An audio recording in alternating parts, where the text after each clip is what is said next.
Assalamualaikum warahmatullahi wabarakatuh. Perkenalkan, di sini saya Muhammad Rifa Sidiki dengan NIM 12 11 22 11 00 39. Oke, di sini saya akan mempresentasikan yaitu eh, playbook tentang premanisme yang ada di Rumah Makan Minang Bahagia yang bertepatan di daerah Baros, Kota Cimahi. Oke, sebelum itu eh, tujuan dari dibuatnya playbook ini adalah untuk menganalisis isu yang terjadi di Rumah Makan Minang Bahagia ini, juga menganalisis potensi krisis yang dapat terjadi di masa depan apabila isu yang terjadi pada saat ini itu tetap dibiarkan gitu. Dan untuk mengantisipasi langkah-langkah yang akan eh, yang langkah-langkah yang akan bisa mencegah untuk terjadinya si isu ini gitu di masa depan ya. Oke, dengan adanya tujuan playbook ini itu berharapan yaitu pentingnya kesiapan dalam menghadapi krisis. Dengan adanya persiapan dan antisipasi untuk datangnya krisis, UMKM terutama UMKM Rumah Makan Minang Bahagia yang ada di Baros ini diharapkan lebih siap dan sigap untuk mengatasi dan beradaptasi jika terjadi krisis yang semacam ini gitu, maupun dari pihak internal maupun pihak eksternal gitu, dengan harapan UMKM menjadi lebih tangguh, lebih bisa tangguh mandiri untuk menghadapi krisis-krisis yang akan terjadi di masa depan. Nah, setelah saya melakukan riset gitu pada salah satu pemilik dari Rumah Makan Minang Bahagia ini, definisi krisis bagi mereka adalah situasi yang terjadi ketika kegiatan tersebut berpengaruh negatif, entah itu berpengaruh negatif terhadap kelancaran operasional, kelancaran finansial, atau kelancaran yang menghambat mereka untuk melakukan kegiatan jual beli, baik dari sisi internal maupun dari sisi eksternal. Nah, di sini aku mau ngejelasin, di sini saya akan menjelaskan bagaimana eh, tingkatan-tingkatan stakeholder dari UMKM Rumah Makan Minang Bahagia ini. Yang pertama ada owner UMKM, yaitu milik dari perusahaan UMKM ini. Kedua ada manajemen yang bertanggung jawab terhadap finansial, terhadap operasional, terhadap bahan baku, terhadap apapun yang eh, sejajaran dengan manajemen.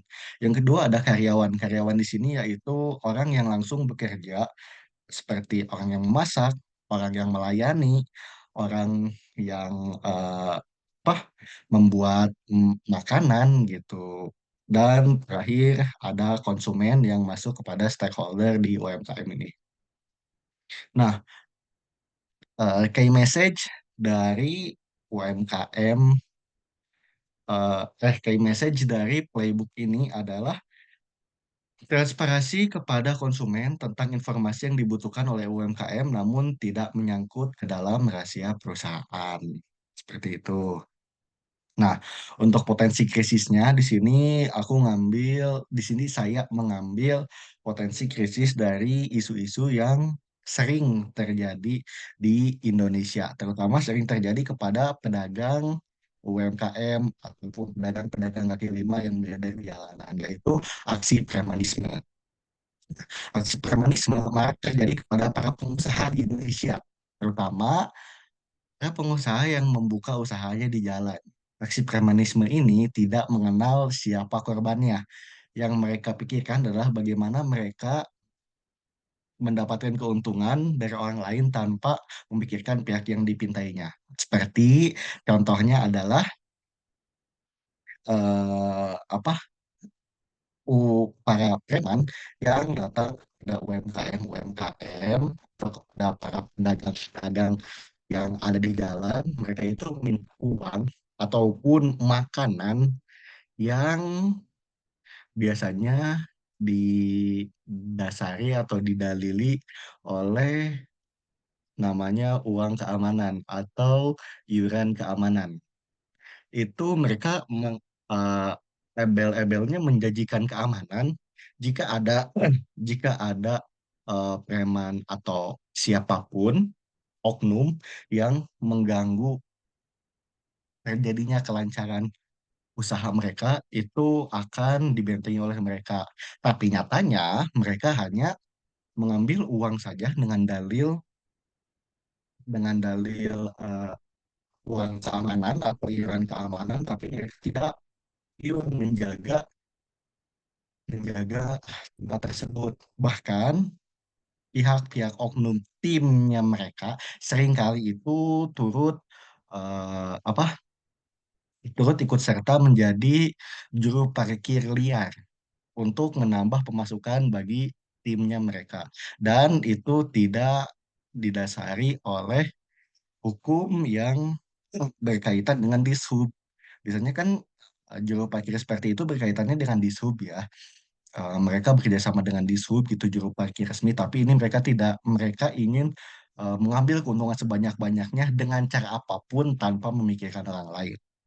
Aksi premanisme ini eh, seperti yang tadi saya ceritakan, identik dengan pemalakan yang berdalih sebagai uang keamanan, juga berbagai pungutan liar di acara-acara tertentu, seperti misalkan soft opening, mereka datang, mereka ikut makan, mereka tiba-tiba ngambil uang keamanan itu, dan mereka biasanya mematok harga tertentu untuk para pengusaha UMKM. Nah, biasanya tiap harinya ini uangnya itu tidak sedikit. Biasanya itu ada sampai 20 sampai 50 ribu. Untuk pedagang yang kecil yang finansialnya belum stabil, itu akan sangat mengganggu bagi kestabilan finansial mereka karena mereka memberikan uang secara cuma-cuma hanya untuk investasi bodong dan tidak ada feedback apapun yang mereka dapatkan dari membayar uang keamanan ini. Seperti itu. Nah, lanjut untuk skenario krisisnya yang telah saya yang telah saya rangkum adalah para oknum para oknum melihat dulu apakah ada UMKM yang belum menjadi target mereka atau bisa dibilang ada UMKM baru yang baru berdagang entah itu di ruko ataupun di kaki lima itu yang mereka sebutnya itu di wilayah mereka. Nah, setelah mereka melihat, mereka mendatangi UMKM tersebut untuk meminta pungutan liar. Seperti yang terjadi pada poin kedua, yaitu oknum meminta pungutan liar kepada UMKM. Nah, ada skenario terburuk jika UMKM tidak mau membayar uang keamanan, yaitu mereka akan merusuh. Merusuhnya ada dalam 3 tahap. Yang pertama, ada pengancaman dulu pada pihak UMKM. Pengancaman biasanya didasari dengan kekerasan seperti belum belum kepada kekerasan pengancaman seperti contohnya nih ya, awas kamu kalau besok tidak membayar uang iuran keamanan lagi ke tempat ini. Nah, bisa seperti itu untuk step pertamanya. Nah, lanjut ke step kedua, yaitu ada teror terhadap pihak UMKM. Teror di sini tuh teror macam-macam ya, bisa jadi teror kepada konsumen, teror kepada karyawan, teror kepada manajemen, atau bahkan teror kepada lokasi UMKM-nya itu sendiri. Seperti contohnya mereka tiba-tiba merusuh datang-datang berisik-berisik karena mereka tidak diberi uang keamanan ini. Lalu ada juga yang mereka tiba-tiba membawa pasukan oknumnya untuk melakukan teror kepada karyawan yang mendesak untuk UMKM ini membayar uang keamanan terhadap mereka. Seperti contohnya, eh, mana manajemen di sini? Coba keluarkan, coba tolong suruh keluar. Kalau nggak bayar, saya acak-acak nah ini seperti itu. Nah, yang ketiga adalah jika mereka nekat, jika mereka nekat, mereka akan melakukan kerusuhan terhadap pihak UMKM. Nah, ini adalah skenario terburuk dari alur bagaimana krisis ini dibuat. Seperti kerusuhan yang mereka mereka lakukan adalah mereka mengacak-ngacak tempat, mereka mengganggu konsumen, mereka bisa bahkan mereka bisa menutup secara paksa UMKM tersebut secara sepihak. Tidak ada mediasi terlebih dahulu, tidak ada eh, omongan terlebih dahulu. Mereka langsung aja menyegel tempat itu. Biasanya seperti itu, para oknum yang melakukan kerusuhan terhadap UMKM.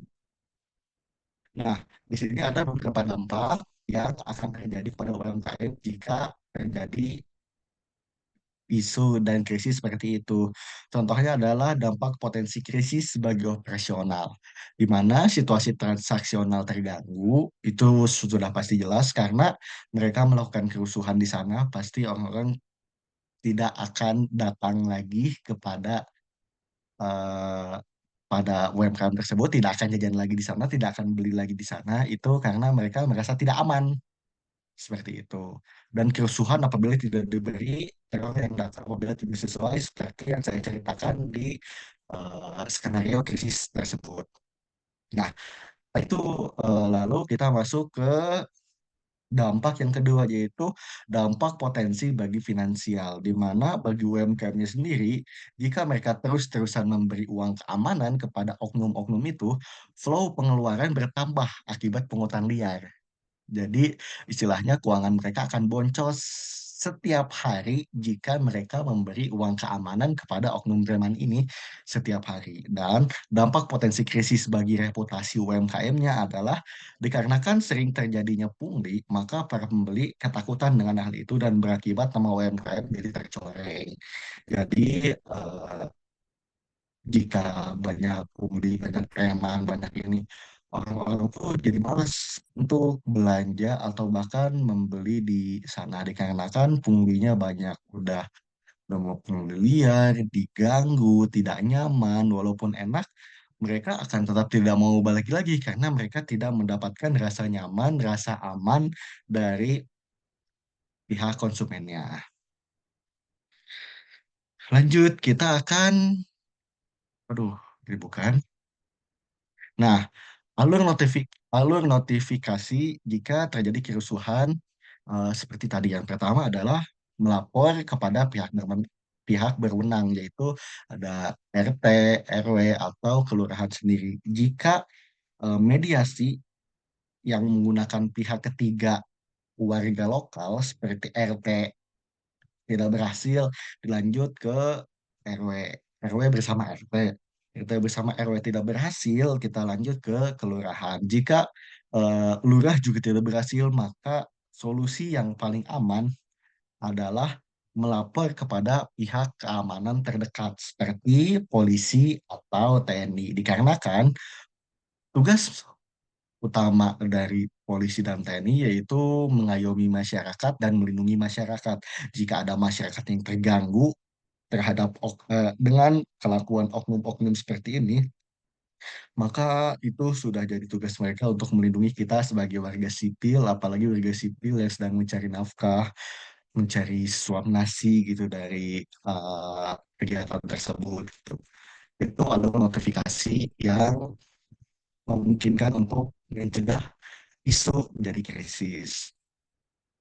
Lalu ada anticipation Q&A bagi konsumen ke pihak UMKM untuk mencegah jika kasus ini diviralkan di media sosial, yaitu ada bagaimana kronologi tentang kejadian ini, bagaimana respon manajemen tentang kejadian ini, apa langkah selanjutnya yang akan dilakukan manajemen tentang isu ini, dan yang keempat, apa yang akan terjadi jika kejadian ini terulang kembali.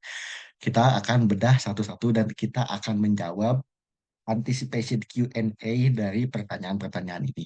Yang pertama, bagaimana kronologi tentang kejadian ini? Itu pihak manajemen harus menjelaskan secara transparan apa yang terjadi kepada rekan mereka terhadap krisis atau isu ini. Tapi mereka eh, mereka sebisa mungkin itu tetap transparansi, tapi juga tidak membocorkan bagaimana rahasia dari perusahaan itu tersebut. Jadi dijelaskan aja, diceritain bagaimana kronologinya, tak tak tak tak dari A, B, C, D, E, semuanya diceritain kayak gitu. Nah, lalu respon manajemen untuk kejadian ini itu gimana? Yang pasti mereka harus secepatnya mengantisipasi tentang isu ini, yaitu sebelum menjadi krisis. Jadi harus segera diatasi isu ini gitu dengan cara yang tadi, dengan cara melapor kepada pihak-pihak yang berwenang di daerah tersebut untuk uh, meminimalisir bagaimana kejadian itu terulang lagi. Ini juga akan menjawab dari pertanyaan ketiga dan keempat seperti itu. Nah, lalu di sini ada, aduh sebentar.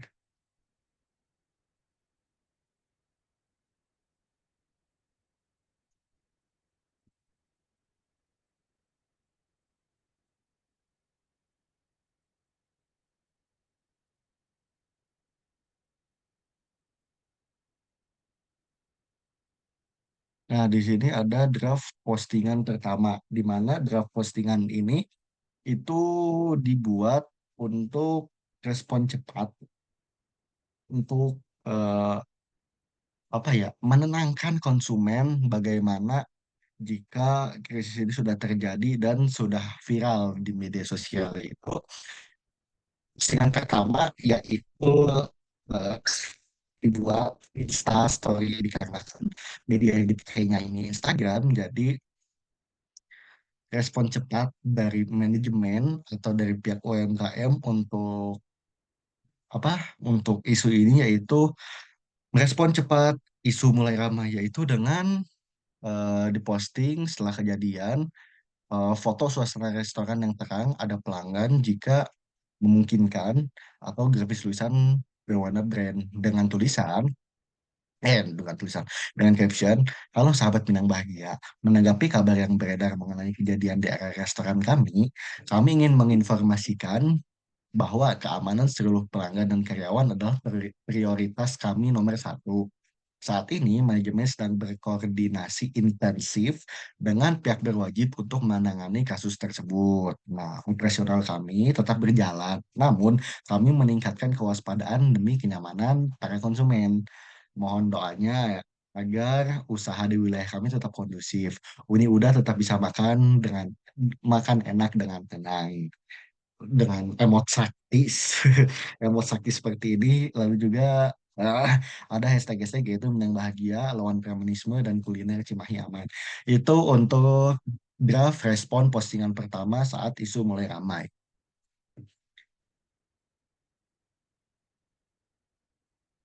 Lanjut kita ke draft respon postingan kedua, yaitu pembaruan situasi atau update kondisi setelah situasinya terkendali, atau setelah isu ini tuh ditangani oleh pihak berwajib, yaitu dengan foto manajemen yang bersalaman dengan aparat kepolisian atau foto suasana damai di restoran.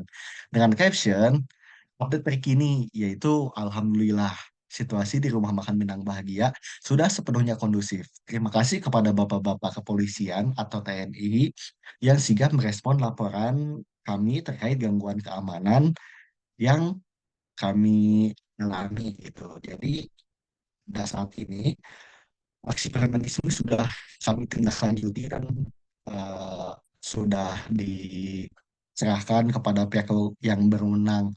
Jadi kami tegaskan, ke Rumah Makan Minang Bahagia menolak tunduk pada aksi premanisme atau pungli. Kami siap buka seperti biasanya. Ayo makan siang bareng lagi. Rendang hangat sudah siap menanti. Keamanan Anda adalah jaminan kami. Dengan eh, update bahwa rumah makan ini sudah aman, maka respon dari orang-orangnya itu ya udah, mereka kembali lagi gitu, mereka tetap bisa makan dengan enak, makan dengan nyaman, yang mana keamanan mereka itu dijamin nomor satu oleh pihak UMKM ini sendiri. Nah, lalu ada ke draft respon postingan yang ketiga, yaitu apresiasi dan recovery. atau pemulihan citra lah istilahnya. Diposting 2 sampai 3 hari setelah krisis mereda dengan visual yaitu video pendek karyawan yang sedang tersenyum melayani pelanggan. Dengan caption, senyum Anda adalah semangat kami. Terima kasih yang terhingga kepada seluruh pelanggan setia yang terus mendukung rumah makan Minang Bahagia di tengah tantangan yang ada. Dukungan kalian menunjukkan bahwa kebaikan dan kebersamaan itu selalu menang. Kami siap melayani dengan porsi dan rasa terbaik hari ini. Kami tunggu kedatangannya ya. Jadi mereka ini menginformasikan bahwa si UMKM ini sudah kembali menjadi stand pabrik atau kembali ke awal, kembali ke Fitri dengan situasi yang kondusif, dengan situasi yang aman, keamanan terjamin, kenyamanan dijamin. Pokoknya semuanya sudah enak, sudah siap makan enak di tempat, tidak perlu takut dengan aksi premanisme, tidak perlu takut dengan adanya pungli karena mereka sudah diberantas oleh pihak yang berwajib dan kita menjamin keamanan kalian semua saat makan di dalam sini. Seperti itu. Oh, itu untuk respon postingan yang ketiga, di mana tiga tiga postingan ini itu dibuat untuk menenangkan konsumen secara bertahap, di mana ada uh, apa ya kita namanya live report, ada live report setelah situasi terkendali, juga ada pemulihan recovery seperti itu. Lalu kita ada juga langkah memonitor sentimen publik jika misalkan eh, publik masih tidak percaya, krisisnya masih belum belum reda sepenuhnya, UMKM atau organisasi dapat memantau percakapan di media sosial. Bagaimana respon pelanggan terhadap UMKM kita terhadap kejadian ini. Itu dengan cara berkomentar, dengan cara cek komentar, cek juga DM, mention, dan ulasan di Google Maps, Instagram, TikTok, dan lain-lain. Jadi kita itu memonitor lah istilahnya, memonitor bagaimana citra kita setelah terjadinya isu tersebut yang belum reda sepenuhnya. Lalu setelah kita melihat dan membaca semua review itu, kita kelompokkan komentar mereka menjadi komentar positif, negatif, dan netral untuk melihat tren sentimen bahwa kita tuh harus melihat sampai mana, masih sampai mana sentimennya konsumen itu apakah masih disangat marah atau cuma marah saja atau bahkan sudah mereda seperti itu. Lalu setelah itu untuk pemulihan citra kita bisa menggunakan survei sederhana yaitu dengan membagikan formulir singkat Google Form di meja kasir dengan QR untuk menilai rasa aman dan kepercayaan pelanggan setelah insiden. Jadi kita akan minta tolong untuk konsumen yang datang dan membeli ke kita itu untuk memberi review bagaimana situasi di rumah makan Minang Bahagia ini setelah terjadinya isu apakah sudah aman atau belum. Lalu ada Lalu kita akan sertakan satu kolom saran terbuka yaitu untuk mengamati indikator perilaku atau perubahan jumlah pelanggan harian, mingguan, atau frekuensi yang sudah ditentukan oleh manajemen. Bandingkan data sebelum dan sesudah krisis, apakah mengalami penurunan atau tetap di segitu aja rata-ratanya atau bahkan malah naik. Seperti itu. Lalu ada juga mendokumentasi, maaf, ada juga mendokumentasikan temuan cara bagaimana situasi tersendiri, yaitu buat laporan bulanan untuk sentimen publik ini berisi rangkuman komentar isu yang sudah muncul atau rekomendasi tindak lanjut dari audiens itu sendiri. Lanjut, di sini ada rekomendasi evaluasi internal agar krisis tidak terulang, yaitu dengan cara, eh, sebentar,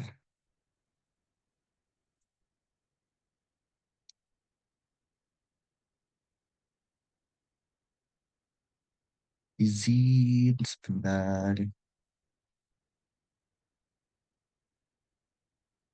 Ada rekomendasi evaluasi internal agar krisis tidak terulang, yaitu dengan mengevaluasi bagaimana prosedur keamanan yang terjadi di rumah makan Minang Bahagia ini dengan cara meninjau kembali SOP saat menghadapi oknum yang melakukan pungutan liar atau intimidasi. Ini dikhususkan terutama kepada pihak security atau pihak keamanan yang menjaga rumah makan UMKM Minang Bahagia ini agar tetap lancar beroperasi.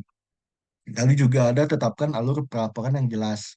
Siapa yang dihubungi pertama, dalam hitungan menit keberapa, dan dokumen apa yang harus diisi jika terjadi seperti itu. Itu sudah eh, saya sebutkan tadi di stakeholder dan juga di alur notifikasi bahwa yang pertama itu terutama manajemen, baru ke owner, baru juga ke pihak ketiga seperti RT RW, kelurahan, atau bahkan instansi Polri dan TNI.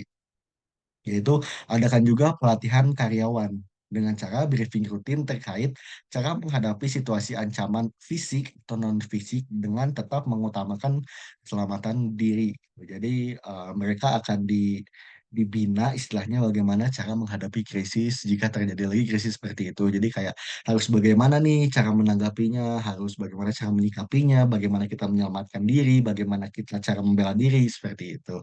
Lalu juga setelah diadakan briefing, setelah dikasih materi itu disimulasikan skenario krisis singkat dengan cara role play agar karyawan lebih siap. Ini bisa dilakukan di gathering biasanya. Biasanya gathering itu sehubungan dengan rapat tahunan, juga bagaimana cara mereka menanggapi situasi tidak terduga seperti ini. Itu juga ada juga penguatan hubungan dengan pemangku kepentingan lokal, seperti bangun komunikasi rutin dengan RT RW, kelurahan, aparat keamanan, dan asosiasi UMKM sebagai pihak ketiga dan penengah jika terjadi tekanan dari oknum seperti ini lagi. Yang terakhir ada evaluasi komunikasi publik. Tinjau apakah pernyataan resmi dan holding statement dan respon di media sosial sudah konsisten dan tidak membuat salah paham karena seperti yang Pak Ahmad bilang bahwa publik itu sifatnya bebas, sifatnya abstrak, mereka bisa melakukan apapun, mereka bisa menghancurkan atau bahkan menghidupkan sesuatu reputasi dalam waktu singkat itu yang dinamakan publik yang bersifat abstrak atau bebas. Nah, juga kita akan bisa eh, mengundang atau bekerja sama dengan juru bicara resmi untuk menyampaikan informasi kepada media. Biasanya kalau misalkan di era sekarang kita menyebutnya KOL. Jadi KOL ini yang menggiring opini publik untuk bisa dan mengubah bagaimana cara pandang publik untuk apa ya tetap berbelanja di sini dengan cara menaikkan citra mereka seperti dari promosi, dari TikTok, dari live gitu. Ya banyak caranya lah bagaimana bergantung cara dari KOL yang bekerjasama dengan Minang Bahagia ini. Juga kita ah, simpan catatan kronologi seperti bukti, foto, video jika ada, dan korespondensi dari pihak berwenang untuk bahan evaluasi dan pembelajaran ini itu eh, biasanya dijadikan sebagai dokumen penting ya jika mereka tidak mau menurut jika mereka terulang lagi dan tidak mau menurut, maka kita akan memberikan bukti bahwa nih ada yang terjadi sebelum kamu pernah ada yang kayak gini. Ini itu berakhirnya seperti ini. Kamu mau seperti ini apa tidak? Apa mau dinegosiasikan dengan baik itu bisa seperti itu. Ya, oke, seperti itu saja materi. Ih. Nah, seperti itu saja materi yang bisa saya sampaikan. Terima kasih sudah menyimak video dari saya. Saya Muhammad Rifai Sidiki memohon maaf apabila presentasi saya masih banyak kurangnya, masih banyak terbata-bata, dan masih banyak kurangnya lah intinya. Saya mohon maaf. Terima kasih. Wassalamualaikum warahmatullahi wabarakatuh.